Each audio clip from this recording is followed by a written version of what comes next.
Buenas tardes. Me presento, mi nombre es Nacer Elizabeth Delgado, estudiante de Psicología en línea en la Universidad Técnica de Manabí. El día de hoy les voy a hablar sobre la unidad 3 y la unidad 4 y vamos a hablar sobre unos temas importantes que es el aprendizaje, el cognitivismo, el cognitivismo. Estas teorías representan momentos muy importantes en la evolución de la psicología. Gracias a ellas fue posible comprender el comportamiento humano, que puede explicarse de diferentes perspectivas. Algunas teorías consideran que lo más importante es la conducta observable, mientras que otras sostienen que para comprender a una persona también debemos analizar sus pensamientos, sus recuerdos, emociones y la forma en cómo procesamos la información. Comprender estas teorías no solo es importante para aprobar una materia universitaria, sino que también nos ayuda a entender cómo aprendemos, por qué repetimos ciertos comportamientos, de qué manera las experiencias influyen en nuestra personalidad y en nuestra forma de actuar, en nuestro día a día. Comenzaré hablando sobre el conductismo clásico. El conductismo clásico fue desarrollado principalmente por John Watson, quien sostenía que la psicología debía convertirse en una ciencia completamente objetiva. Para Watson, los pensamientos y las emociones no podían observarse directamente, por lo tanto podían estudiarse de forma científica. Debido a esto, propuso que la psicología debía centrarse únicamente en la conducta observable. Esta teoría fue influenciada por los experimentos realizados por Ivan Pavlov. Pavlov descubrió que era posible crear asociaciones entre estímulos y respuestas. Su experimento más conocido fue la del perro. Hizo con perros. Inicialmente observó que los animales salivaban cuando veían comida, lo cual era una respuesta natural de ellos. Sin embargo, comenzó a hacer sonar una campana antes de preparar el alimento. Después de repetir varias ocasiones este procedimiento, los perros comenzaron a salivar solamente al escuchar la campana, incluso cuando todavía no aparecía la comida. Este experimento demostró que la conducta puede aprenderse mediante asociaciones entre estímulos. A este proceso se lo conoce como condicionamiento clásico. Uno de los principales fundamentales del conductismo es la relación entre estímulo y respuesta. Según la teoría, todo comportamiento es consecuencia de un estímulo que produce una determinada respuesta. Por ejemplo, imaginemos que un estudiante recibe elogios cada vez que participa en clase. Con el paso del tiempo, el reconocimiento puede convertirse en un estímulo que motiva al estudiante a seguir participando en sus actividades. En cambio, si cada vez que intenta responder recibe burlas, críticas, lo más probable es que deje de intervenir en clases. El conductismo aportó mucho en la psicología porque introdujo métodos experimentales rigurosos para estudiar la conducta humana. Además, sirvió como base para desarrollar técnicas de modificación de conducta que todavía se utilizan en la educación, en la psicología clínica y en diferentes programas de rehabilitación. Sin embargo, también realizó varias críticas. La principal es que ignora los procesos mentales internos, es decir, no toma en cuenta aspectos como la memoria, el razonamiento, la imaginación o las emociones. Muchas veces dos personas reaccionan de manera distinta frente a un mismo estímulo porque cada una interpreta las situaciones de forma distinta y el conductismo no logra explicar completamente esas diferencias. A continuación hablaré sobre el condicionamiento operante, desarrollado por Burns Frederick Skinner. Skinner amplió las ideas del conductismo al afirmar que la conducta no solamente depende de los estímulos que lo provocan, sino también de las consecuencias que ocurren después de realizar una acción. En otras palabras, si una conducta produce consecuencias agradables, será más probable que se vuelva a repetir. Si produce consecuencias desagradables, disminuirá la probabilidad de que esto vuelva a ocurrir. Dentro de la teoría aparecen tres conceptos muy importantes. El primero es el refuerzo positivo. Consiste en entregar una recompensa después de una conducta adecuada para aumentar la probabilidad de que esto se vuelva a repetir. Un ejemplo sencillo: cuando un niño obtiene una buena calificación, sus padres lo felicitan o le dan un premio. Esta recompensa fortalece la conducta y fortalece la conducta de estudiar. El segundo concepto es el refuerzo negativo. Muchas personas piensan que significa castigar, pero en realidad no es así. El refuerzo negativo consiste en eliminar algo desagradable cuando la persona realiza la conducta esperada. Por ejemplo, un estudiante entrega todas sus notas a tiempo y por eso queda exonerado de una actividad adicional. Al eliminar esa actividad aumenta la probabilidad de que continúe siendo responsable. El tercer concepto es el castigo. El castigo consiste en aplicar una consecuencia desagradable para disminuir la conducta. Por ejemplo, si un estudiante copia un examen y recibe una sanción académica, esa consecuencia busca reducir la probabilidad de que esto vuelva a suceder, que vuelva a copiar el estudiante. Las ideas de Skinner han sido utilizadas ampliamente en la educación, en empresas, hospitales y programas de modificación de conducta. Muchas estrategias para desarrollar hábitos saludables o eliminar conductas problemáticas se basan en estos principios. No obstante, también existen críticas hacia esta teoría. Algunos autores consideran que Skinner daba demasiada importancia a las recompensas y castigos, dejando a un lado los factores internos como la motivación, la creatividad o las emociones. Posteriormente apareció otra teoría muy importante, el aprendizaje vicario, desarrollado por Albert Bandura. Albert propuso que las personas no necesitan aprender únicamente por experiencia propia, sino que también aprendemos observando el comportamiento de otras personas. Este tipo de aprendizaje está presente prácticamente todos los días. Por ejemplo, un niño observa cómo sus padres saludan con respeto a otra persona. Sin necesidad de recibir una explicación, comienza a imitarlos. Lo mismo ocurre cuando vemos videos educativos, tutoriales o incluso el comportamiento de nuestros amigos. Muchas veces aprendemos simplemente observando. Bandura explicó que este aprendizaje ocurre gracias a 4 procesos fundamentales. El primero es la atención. Para aprender es necesario observar cuidadosamente el comportamiento del modelo. Segundo es la retención. Después de observar debemos recordar que la información para utilizarla posteriormente. Tercero es la reproducción. Significa poner en práctica la conducta aprendida. Y finalmente está la motivación. Aunque esta persona sepa realizar una conducta, solamente la llevará a cabo si tiene motivos suficientes para hacerlos. Bandura también habló de refuerzo vicario. Esto significa que observamos las consecuencias que reciben otras personas y dependiendo de si son positivas o negativas, decidimos imitarlas o evitarlas. Por ejemplo, si vemos a un compañero que obtiene un reconocimiento por ser responsable, es probable que nosotros también queramos actuar de esa manera. El aprendizaje vicario tiene una enorme importancia en la actualidad porque vivimos rodeados de modelos de conducta. Los padres, profesores, amigos, figuras públicas, incluso hasta creadores de contenido en redes sociales, influyen constantemente en nuestro comportamiento. Bueno, finalmente hablaré del cognitivismo. Esta corriente surgió como una respuesta a las limitaciones del conductismo. Mientras el conductismo estudiaba únicamente la conducta observable, el cognitivismo comenzó a investigar procesos mentales internos. Autores como Jean Piaget, Ulrich Neisser, Georg Brunner defendieron la idea de que la mente funciona procesando la información de manera semejante a un sistema organizado. El cognitivismo sostiene que aprender no significa solamente responder a estímulos, sino interpretar la información organizándola, relacionándola con conocimientos previos y construir nuevos aprendizajes. Por ejemplo, cuando un estudiante lee un libro, no memoriza cada palabra, lo que hace es comprender las ideas, relacionarlas con experiencias anteriores y elaborar nuevos conocimientos. Esta teoría dio origen a importantes investigaciones sobre la memoria, la atención, el razonamiento, la solución de problemas y la toma de decisiones. Actualmente muchas estrategias educativas utilizan principios cognitivistas porque buscan los estudiantes comprender lo que aprenden y no solamente memorizar la información. Además, el cognitivismo ha trabajado junto con la neurociencia para comprender cómo funciona el cerebro durante el aprendizaje y el procesamiento de la información. Sin embargo, también presenta algunas críticas. Algunos especialistas consideran que presta poca atención a los factores sociales y emocionales que también influyen en la conducta humana. Como podemos observar, estas 4 teorías representan diferentes formas de entender el comportamiento humano.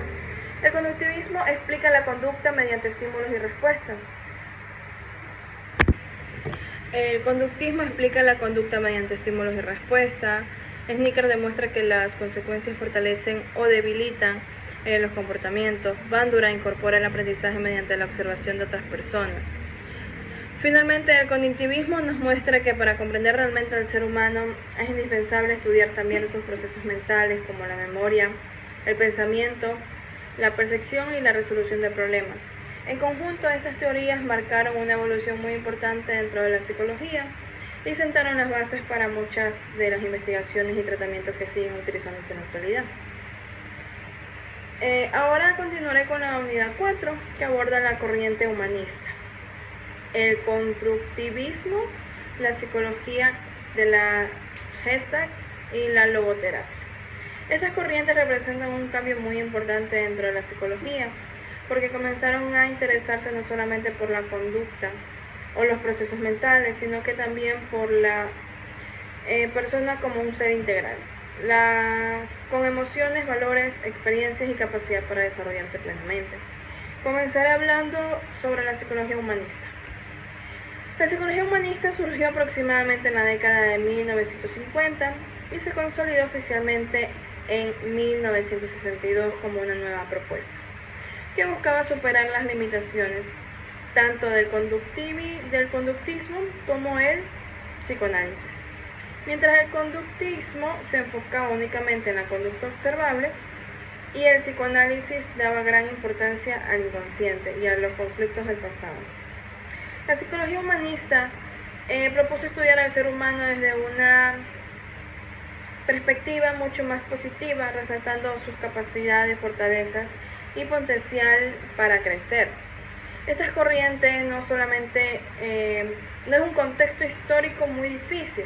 Después de las dos guerras mundiales, muchas personas comenzaron a cuestionarse el sentido de la vida, la libertad, la dignidad, la forma en la que la sociedad estaba evolucionando. Como respuesta a estas preocupaciones, apareció una psicología que buscaba comprender a la persona de una manera más completa y ofrecer herramientas para alcanzar una vida plena. Los principales representantes de esta corriente fueron Abraham Maslow, Carl Rogers, Fritz Perls, Viktor Frankl, Mike, Eric y entre otros. Cada uno de estos aportes importantes, pero todos compartían una idea central, que el ser humano posee un potencial natural para desarrollarse y mejorar continuamente. Uno de los principios fundamentales de la psicología humanista es que cada persona tiene libertad para tomar decisiones y construir su propio proyecto de vida.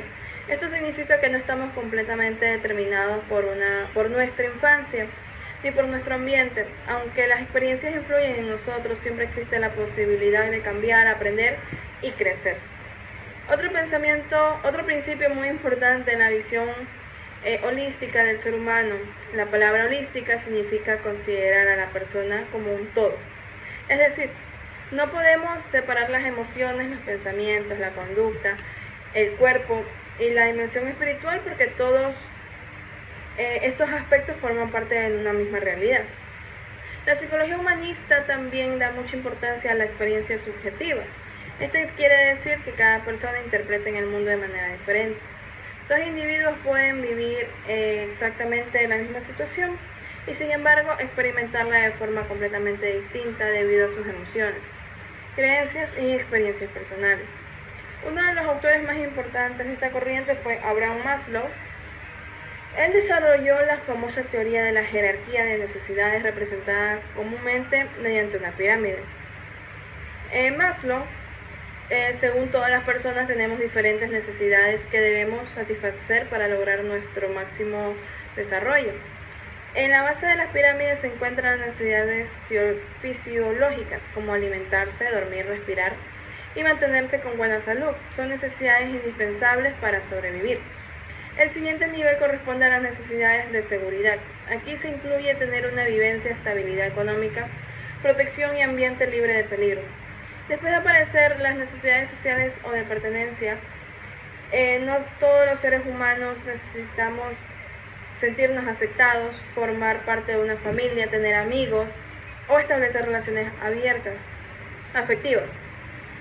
Luego encontramos la necesidad de reconocimiento o autoestima. En este nivel las personas buscan sentirse valoradas, respetadas y capaces de alcanzar sus metas. Finalmente, en la parte más alta de la pirámide se encuentra la autorrealización. Este es el máximo El máximo desarrollo del potencial humano. Una persona autorrealizada busca crecer continuamente, buscar sus talentos, desarrollar sus talentos, encontrar el sentido de la vida, convertirse en una mejor versión de sí mismo. Lo interesante de esta teoría es que Maslow afirmaba que a medida que vamos satisfaciendo nuestras necesidades, aparecen otras más complejas, porque el crecimiento personal nunca termina. Siempre podemos seguir aprendiendo y desarrollándonos. Como otro autor que fue Carl Rogers, que creó el enfoque centrado en la persona, también conocido como terapia centrada en el cliente. Para el terapeuta no debía actuar como una autoridad que dice qué hacer, sino como un acompañante que ayuda al paciente a descubrir sus propias capacidades. Esta terapia se basa en 3 elementos esenciales. La primera es la empatía. Esto significa comprender profundamente los sentimientos, experiencia, intentando ver el mundo desde su perspectiva. El segundo elemento es la aceptación incondicional. Consiste en aceptar a la persona sin juzgarla, respetando su dignidad y valor como ser humano. El tercer elemento es la congruencia, que el terapeuta debe actuar con sinceridad y autenticidad durante todo el proceso terapéutico. Estas 3 condiciones crean un ambiente de confianza que facilita el crecimiento personal y la resolución de conflictos. Posteriormente encontramos otra corriente muy importante, el constructivismo, que sostiene que el conocimiento no se recibe de manera pasiva, sino que cada persona lo construye activamente mediante sus experiencias. Los principales representantes fueron Jean Piaget y Lev Vygotsky. Jean Piaget explicó que los niños atraviesan diferentes etapas de desarrollo cognitivo y que cada una de ellas adquiere nuevas capacidades para comprender el mundo. Por otra parte, Lev destacó la enorme importancia del contexto social y cultural en el aprendizaje. Según él, aprendemos mejor cuando interactuamos con otras personas que poseen mejor y mayor experiencia o conocimiento. Uno de sus conceptos más conocidos es la zona de desarrollo próximo. Esta zona representa la distancia entre lo que una persona puede hacer sola y lo que puede lograr con la ayuda de un profesor, un familiar o un compañero más experimentado. Este concepto fue muy utilizado actualmente en la educación porque demuestra que enseñar no significa completamente transmitir información, sino acompañar al estudiante para que pueda desarrollar nuevas habilidades de manera progresiva. Porque después hablaremos sobre la psicología de Gestalt. La palabra Gestalt significa forma o totalidad. Esta corriente sostiene que las personas percibimos el mundo como un conjunto organizado y no como elementos aislados. Por ejemplo, cuando observamos un paisaje, no analizamos cada árbol, cada montaña o cada nube por separado. Nuestro cerebro integra toda la información y construye una imagen completa.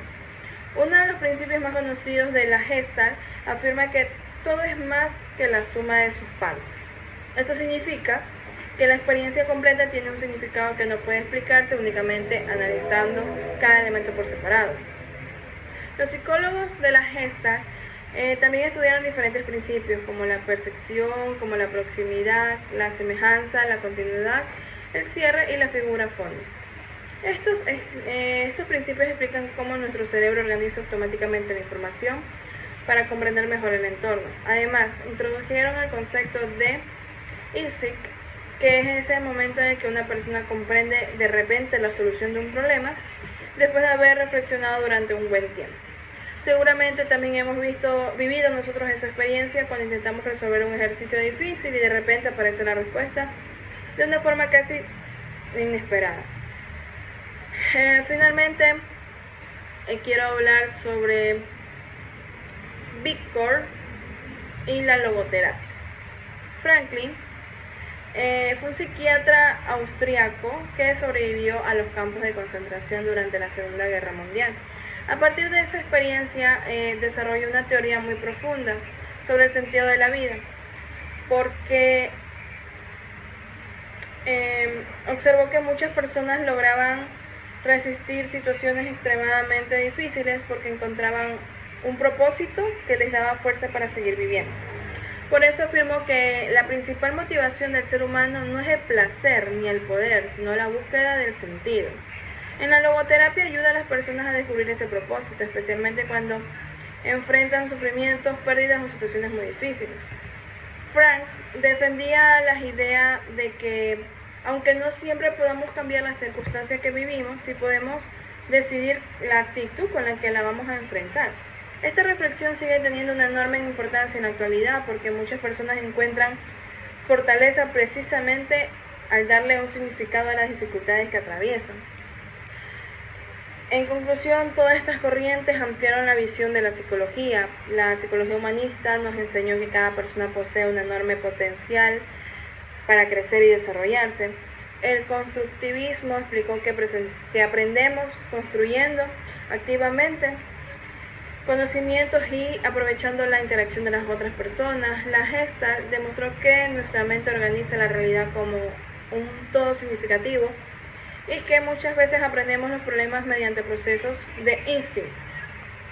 Finalmente, la logoterapia, que nos recordó que encontrar un sentido para nuestra vida puede convertirse en una mayor fuente de fortaleza frente a cualquier dificultad.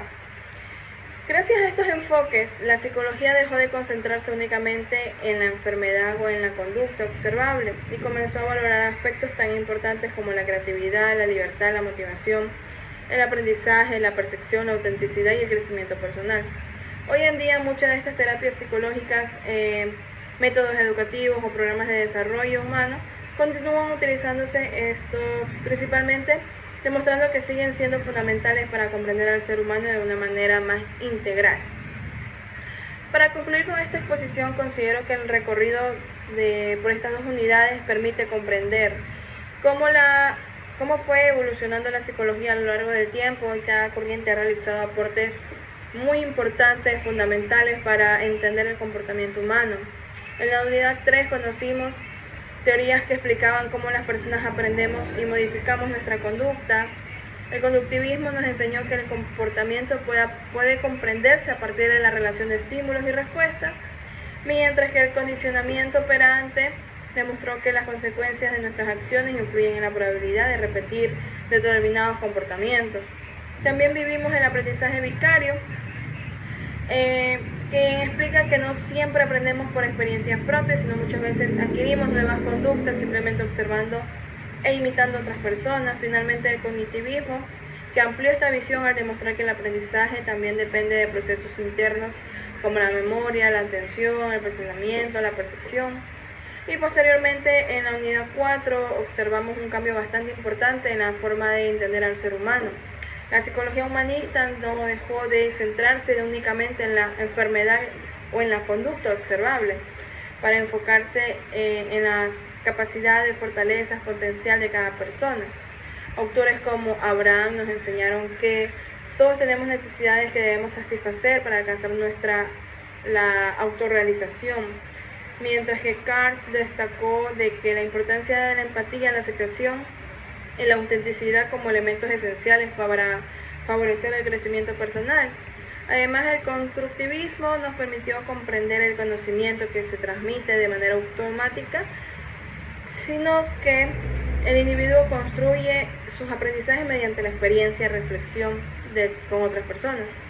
Por otro lado, también tenemos la psicología Gestalt, que nos mostró que percibimos la realidad como un conjunto organizado. Muchas veces encontramos soluciones mediante comprensión repentina.